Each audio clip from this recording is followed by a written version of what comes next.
A medida que la situación entre Israel e Irán se agrava, muestra un potencial riesgo de guerra.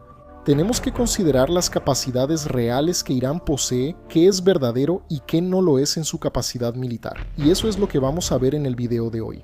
Pero antes de eso, no olvides suscribirte al canal y compartir el video con todos los que conozcas, porque tu ayuda es muy importante para que yo siga trayendo contenido para ustedes. Al final de cuentas, este es el único canal de geopolítica de verdad en lengua portuguesa y tu ayuda es muy importante. Mi nombre es De Leon Peta y este es el canal Geopolítica Mundial.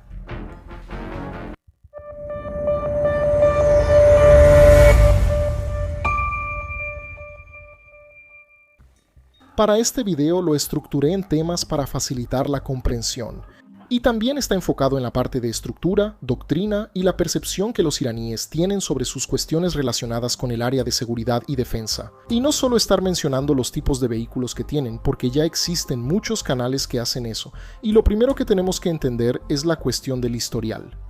Porque no es solo la geopolítica, de la cual ya hice un video sobre la geopolítica de Irán aquí, el cual voy a dejar destacado en la descripción de este video, sino entender el historial de la evolución en el contexto iraní. Porque cuando hablamos del pensamiento militar iraní, existen dos eventos que van a moldear el razonamiento militar de Irán. Porque toda su teoría estratégica hoy está basada en esos dos eventos pasados.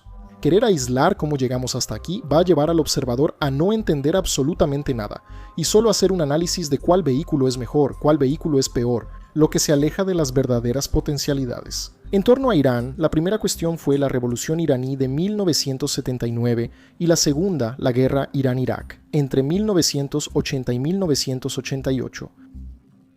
Hasta la revolución iraní, la estructura militar iraní estaba fuertemente basada en equipos y en la doctrina militar de los Estados Unidos. Pero la llegada al poder de los ayatolás cortaría los lazos entre Teherán y Washington, lo que sofocaría a los iraníes en la adquisición de nuevos materiales estadounidenses y piezas para mantenimiento.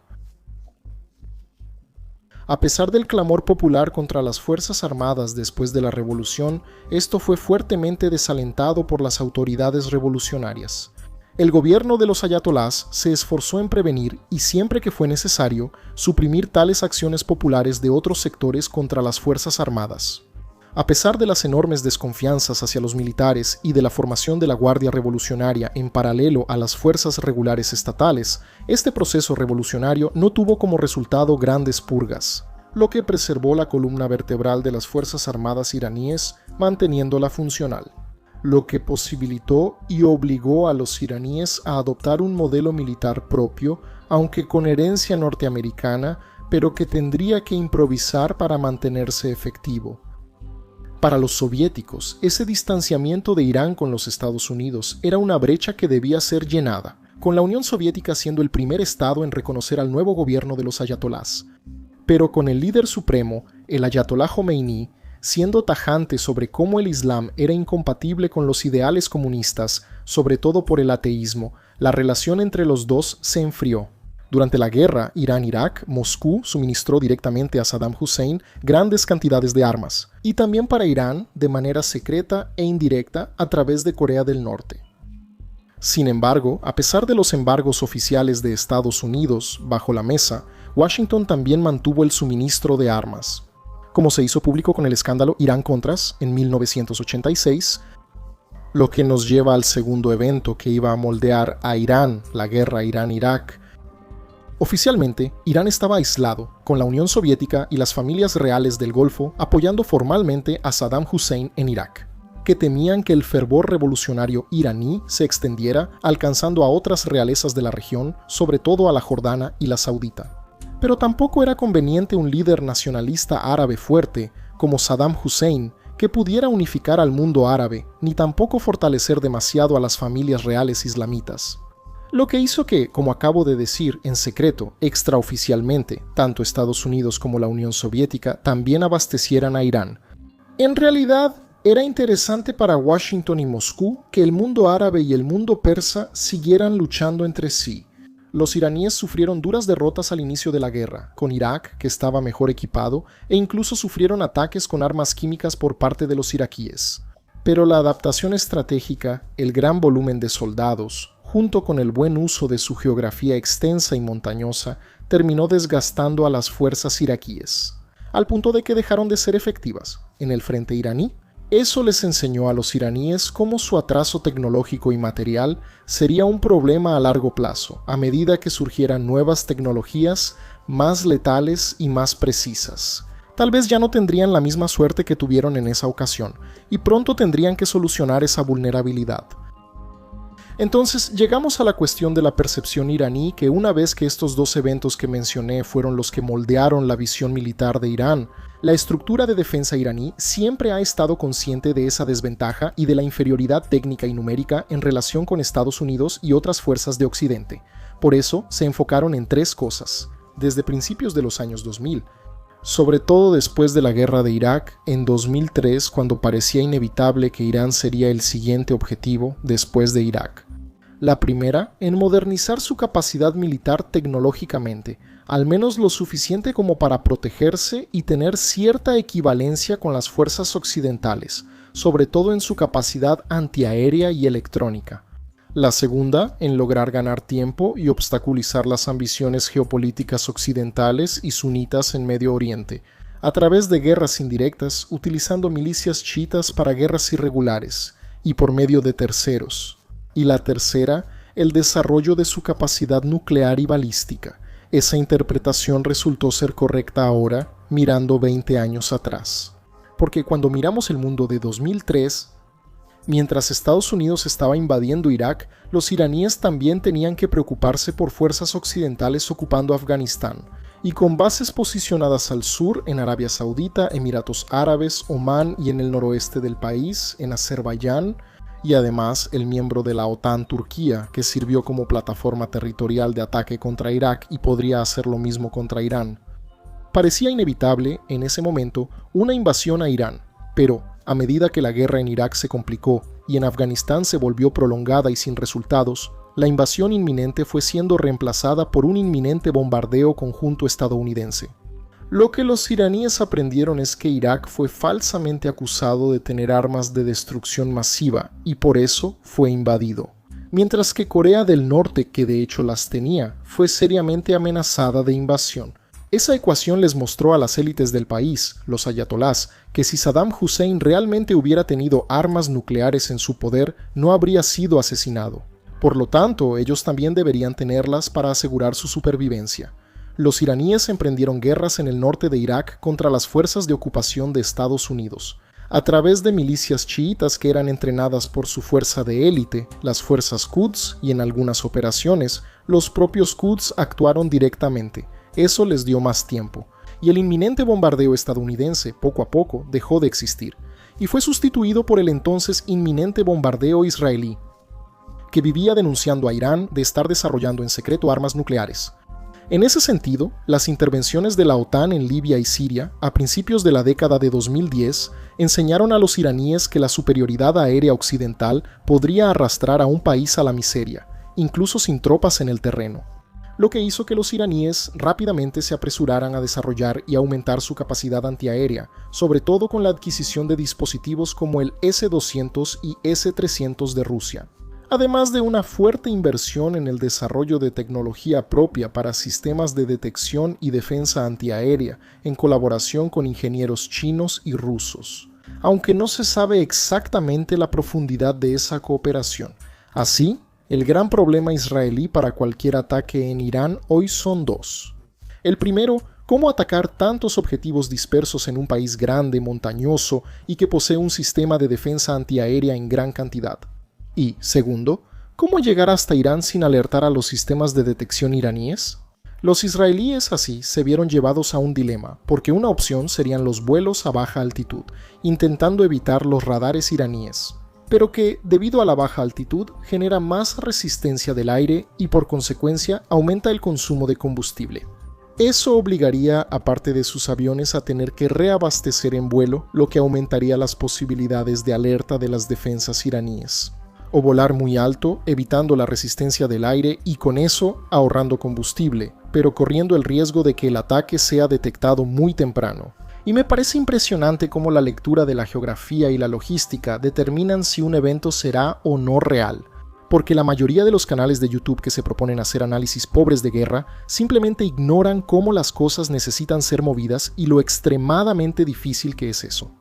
De cualquier forma, esa enorme dificultad logística sumada a la guerra civil en Siria, que sería el nuevo escenario de actuación de las milicias chiitas y posteriormente de las propias fuerzas Quds, hicieron inevitable el bombardeo israelí, gradualmente en algo olvidado, lo que nos lleva finalmente a la situación de hoy. Los ataques de Hamas y el contraataque israelí en Gaza fueron incendiando las circunstancias que involucran a Irán e Israel, que llevarían a Israel a actuar en Siria en abril de 2024 y, por consecuencia, a Irán a responder con ataques contra Israel. Con respecto a ese evento, es complicado porque la situación es que, de acuerdo con Israel, no fue la embajada la que fue atacada, sino el edificio vecino de la embajada, que era de la Guardia Revolucionaria. Entonces, eso significaría que las leyes internacionales sobre ataques a embajadas no habrían sido violadas. Pero según Irán, el edificio era un anexo de la embajada iraní y estaba directamente conectado con una placa exterior. De hecho, oficializando esto, sin embargo, las imágenes satelitales no dejan claro si había o no una conexión continua entre los dos edificios, lo que deja la situación bastante ambigua. Por eso, quien podría determinar la veracidad de los hechos sería el gobierno sirio, que, debido a las autorizaciones administrativas, como el aval de construcción, autorización diplomática, etc., sabría de hecho la oficialidad del edificio, pero como sabemos, Irán y Siria son aliados. Entonces, verdad o mentira, los sirios confirmarían la veracidad y la autenticidad de que era parte de la embajada iraní. O sea, nunca descubriremos la verdad, porque eso será parte de la guerra de narrativas de ambos lados. ¿Quién es pro-Israel diciendo que no era embajada y quién es pro-Irán diciendo que sí era embajada?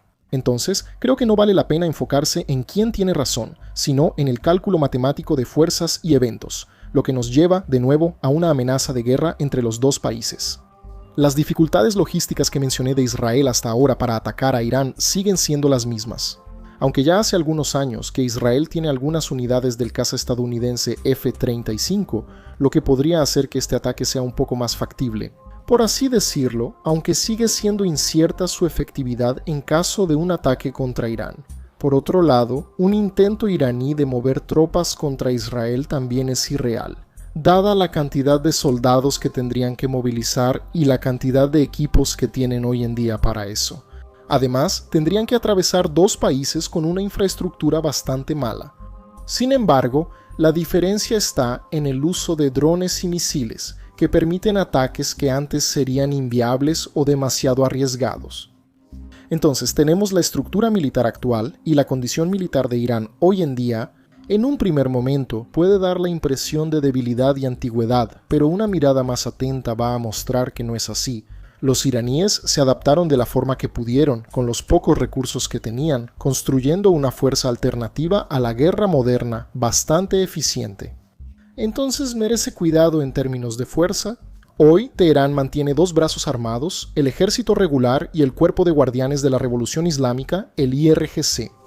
Mientras que el ejército regular protege la integridad territorial del Estado, la Guardia Revolucionaria Armada actúa como garante del régimen y guardiana de la revolución. Algo importante que hay que tener en cuenta sobre la estructura de poder iraní es que Irán no es una dictadura en el sentido literal de la palabra. El régimen no está centrado en torno a una sola figura personal, como ocurría con Saddam Hussein en Irak o con Putin en Rusia, sino en torno a una asamblea de clérigos chiitas que comparte la autoridad del Estado con un presidente que es elegido popularmente. Debido a esta configuración descentralizada, Irán es mucho más una especie de semidemocracia, y no, de hecho, una dictadura en el sentido puro. Esta mención que hago es importante porque la Guardia Revolucionaria, formada en 1979 cuando ocurrió la revolución, siempre fue preferida en relación al ejército convencional, que era visto como sospechoso ideológicamente.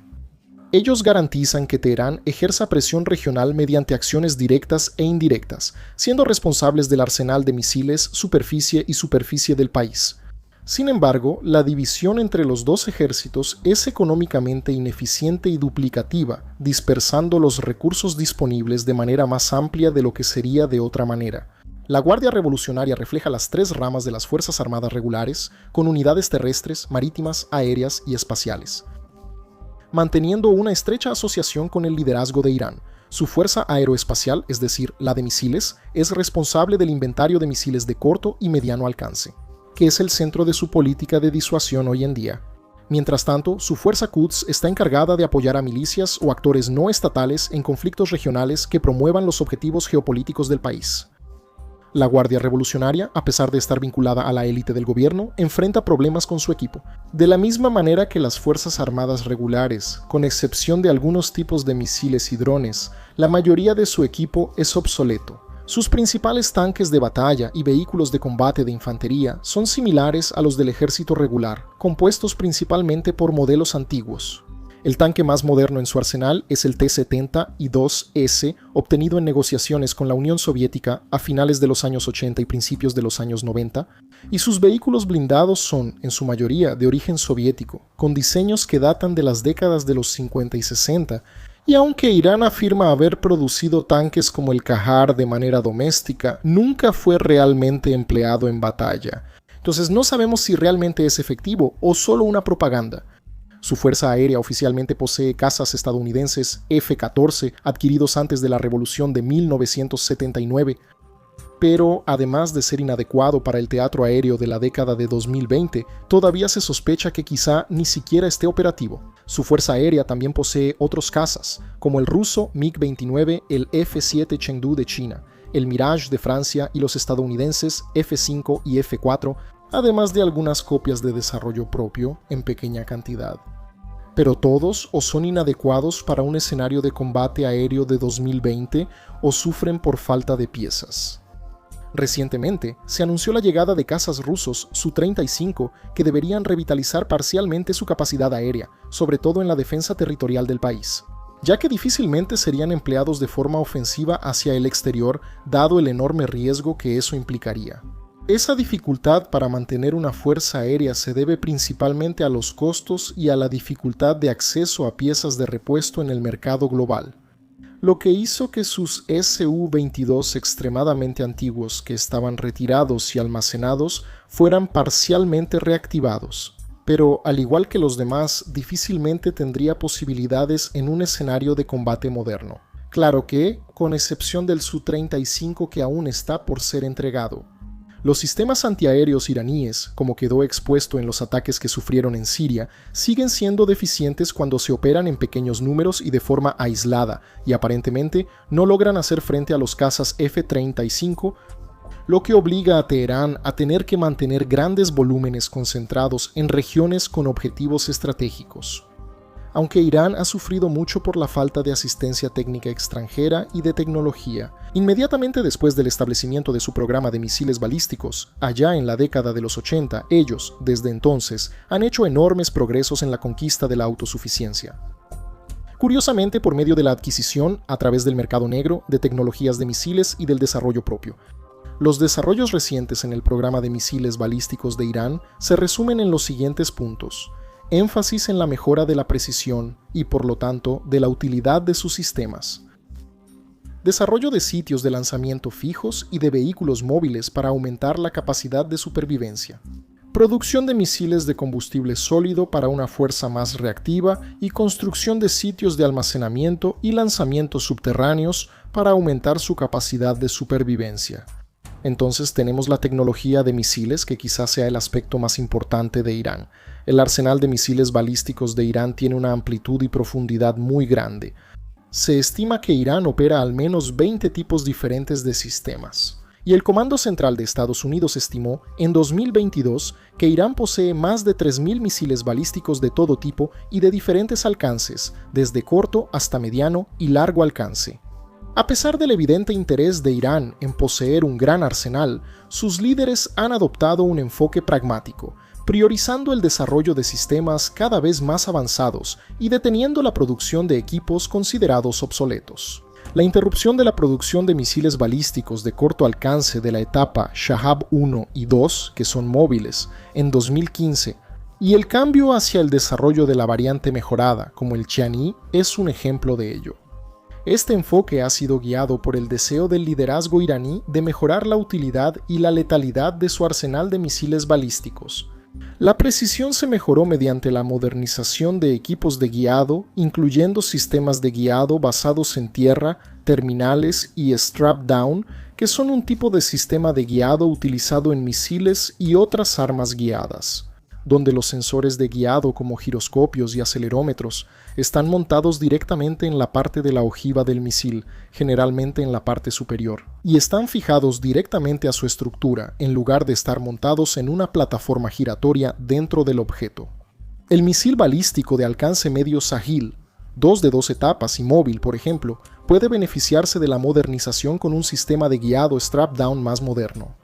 De la misma manera, una versión actualizada del misil balístico de corto alcance Qian I, móvil y con propelente líquido, podría haber sido equipada con un nuevo paquete de guiado.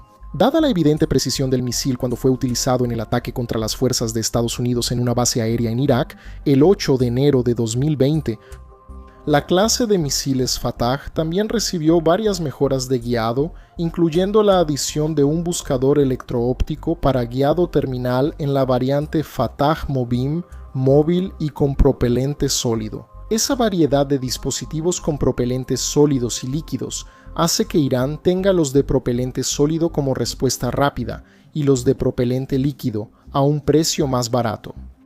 Según informes del gobierno de Estados Unidos, se cree que Irán posee menos de 100 lanzadores móviles para sus sistemas balísticos de corto alcance y alrededor de 50 lanzadores para sus misiles balísticos de alcance medio, y ha hecho algunos esfuerzos para estandarizar el diseño de sus vehículos lanzadores, transportadores y vehículos lanzadores móviles. Programa de misiles balísticos, en términos de la cantidad de sistemas que posee y las variantes de diferentes tipos de sistemas que despliega, así como la gran cantidad de fabricantes involucrados en el desarrollo y producción de equipos militares y de doble uso. La Fuerza Aeroespacial iraní utiliza una amplia variedad de diferentes tipos de lanzadores, algunos de los cuales pueden ser camuflados como vehículos civiles. Ese asunto de tener tanta variedad es un problema, pero también una ventaja, porque si por un lado esa gran variedad hace que este programa termine siendo muy caro, por otro lado hace que los sistemas defensivos tengan problemas. Al lidiar con tanta variedad de dispositivos que puedan venir de Irán, los lanzadores móviles de Irán pueden dividirse en dos categorías: principales vehículos militares y vehículos civiles, que fueron adaptados para lanzar misiles pero están camuflados como vehículos civiles. Los primeros consisten en lanzadores que están diseñados intencionalmente como vehículos militares, aunque algunos diseños producidos en Irán derivan de vehículos civiles. Varios lanzadores móviles hechos a la medida para transportar y lanzar diferentes tipos de misiles balísticos, incluyendo el DSFU y el Solfalgar Basir. Otro es el vehículo lanzador de diseño soviético usado para transportar y lanzar misiles, el Scud B y el C. Este último, el cual Irán recibió de Corea del Norte todavía en la década de los 80, además de utilizar lanzadores móviles para mejorar la ocultación y la supervivencia de su arsenal de misiles balísticos, Irán posee varios sitios subterráneos de almacenamiento y lanzamiento de misiles para fines similares, lo cual es una ventaja en un país tan montañoso. Este tipo de estructura le da a Irán la capacidad de posicionar anticipadamente equipos que pueden actuar como multiplicadores de fuerza, reduciendo las vulnerabilidades de los misiles balísticos iraníes ante ataques. Potencialmente obliga a un adversario a usar cantidades significativas de munición para desactivar o dañar sitios de lanzamiento bien protegidos. Aumenta la capacidad de Irán de disparar grandes salvas de misiles en rápida sucesión y reduce el riesgo para el personal militar iraní. Si el mando y control puede ser ubicado de manera segura, lejos de los sitios de lanzamiento. Aunque su fuerza aeroespacial ha utilizado sitios subterráneos de almacenamiento de misiles para vehículos lanzadores desde al menos 2015, parece que Irán ha diseñado complejos más avanzados que utilizan equipos de recarga y lanzamiento.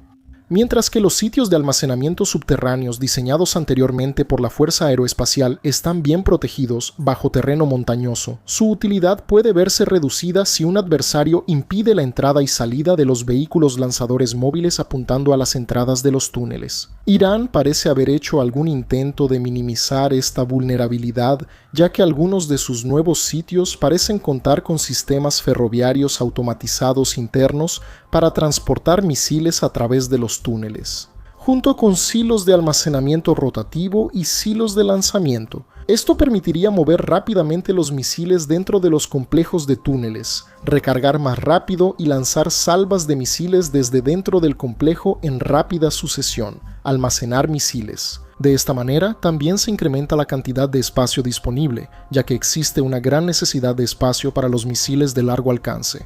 Irán también parece haber desarrollado e implementado un sistema para enterrar misiles balísticos, que es un poco diferente de un silo de misiles subterráneo tradicional. Durante el ejercicio Gran Profeta 14 de Irán, en julio de 2020, anunciaron el lanzamiento exitoso de misiles balísticos de forma completamente camuflada. Las imágenes de la prueba de misiles muestran el lanzamiento en caliente de un tipo no identificado de misiles balísticos desde una escotilla camuflada. Entonces tenemos la otra cuestión asimétrica, en la que ellos apostaron y desarrollaron mucho los drones, y así como se han enfocado en milicias para lidiar de forma asimétrica con amenazas mayores. Ellos también han sido pioneros en el uso de drones, justamente debido a la relación costo-efectividad que tienen, porque los drones han suplido la deficiencia que tienen con equipos que costarían millones y millones de dólares, y permite que ellos puedan resolver esas brechas con la mayor parte de su industria doméstica. Y es interesante el gran avance con drones que los iraníes han logrado, sobre todo los Shahed 131 y 136, siendo este segundo el que vimos debutar en Ucrania después de ser vendido a Rusia. Los componentes recuperados en Ucrania del 136 y en Oriente Medio del 131 parecen ser muy similares, porque los restos del Shahed 136 que fue usado en Ucrania, junto al 131 que fue usado en Irak, muestra que los sistemas tienen el mismo tamaño y forma y fueron construidos usando materiales y subcomponentes similares, así como la misma estructura en forma de panal dentro del fuselaje. El uso de estos drones tiene un impacto preocupante para Israel, porque a pesar de que la cúpula de hierro fue 99% efectiva en la defensa, supuestamente porque eso es solo según el gobierno israelí y no ha sido confirmado por ninguna otra fuente independiente, la capacidad de Irán para usar estos drones pone una presión financiera sobre los israelíes, porque en la batalla del 13 de abril ellos gastaron más de $500 millones, mientras que Irán, no sabemos, pero probablemente solo una fracción de eso.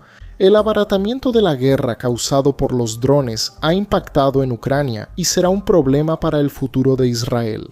Los programas de guerra con drones de Irán avanzaron mucho más rápido de lo que se esperaba. De plataformas limitadas a ISR, o sea, inteligencia, vigilancia y reconocimiento, a capacidades de ataque.